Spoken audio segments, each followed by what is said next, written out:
Let's eat these chive blossoms. This is my favorite way, these chive biscuits. We're just gonna start with, of course, 2 cups of flour, some baking soda and baking powder. Get the recipe on the site, blah, blah, blah.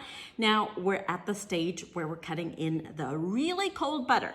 And we just wanna work it nicely, easily, and rolling that flour and butter between our fingers. This is what we're looking for. Uneven sized crumbles. Add our buttermilk. Stir that all together and add the chive blossoms. Woo! Some of the greens. Incorporate that shaggy dough, exactly what we want.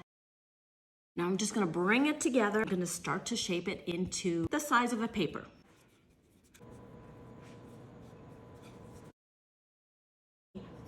Turn this over and fold it.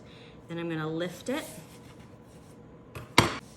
and place it over here and roll it out again.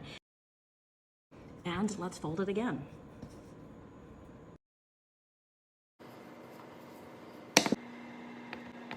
Here. Look, melted butter, and I'm gonna brush the tops, and then I'm gonna add a little extra chives on top.